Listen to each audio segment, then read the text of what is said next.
Welcome to Immigration Quicktake. This is Ellie Rutledge Silver with the American Immigration Lawyers Association.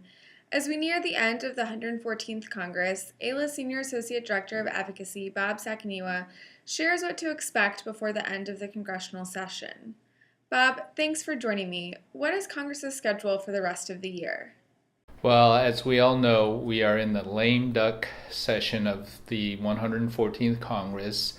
The House of Representatives is scheduled to finish by December 9th, and the Senate is actually supposed to stay in a week longer through December 16th. What does this mean for any immigration programs that need to be reauthorized?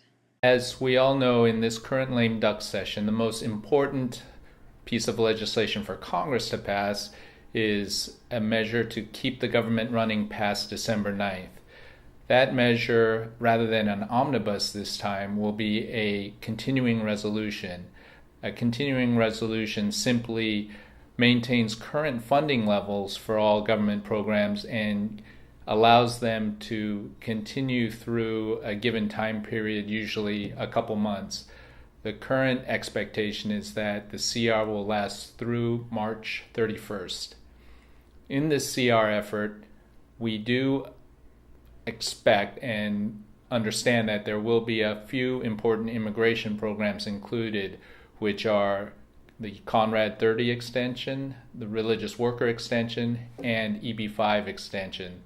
Although regarding the EB-5 extension, there are ongoing talks between stakeholders and key policymakers to try and reach a compromise on some important reform measures.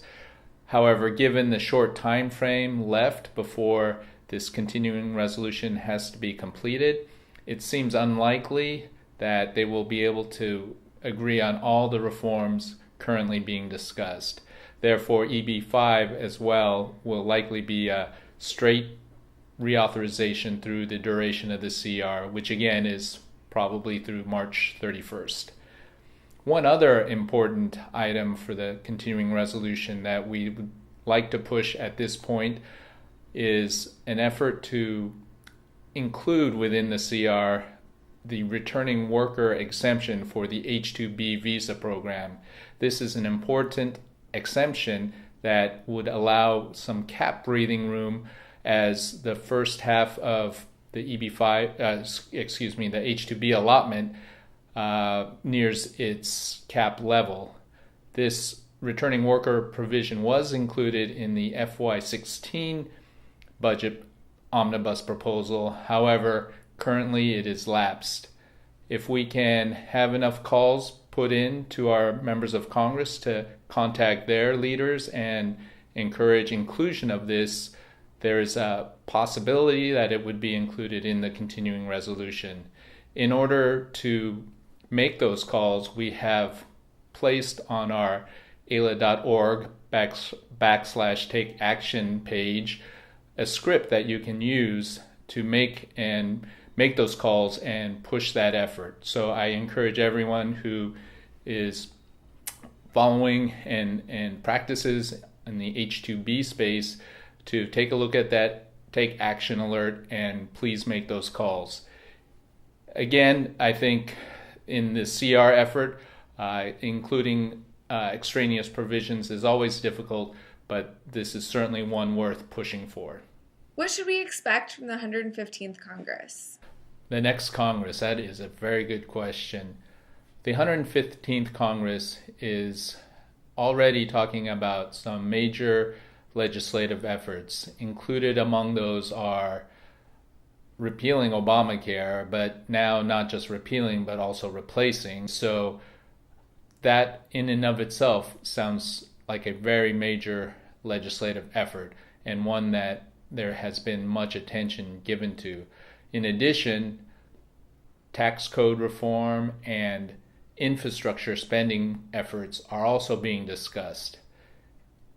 Where does immigration reform fit? Well, that is still a very hot button issue that many in Congress would like to see addressed, and we will see where it falls within the lineup of the other major issues I just mentioned.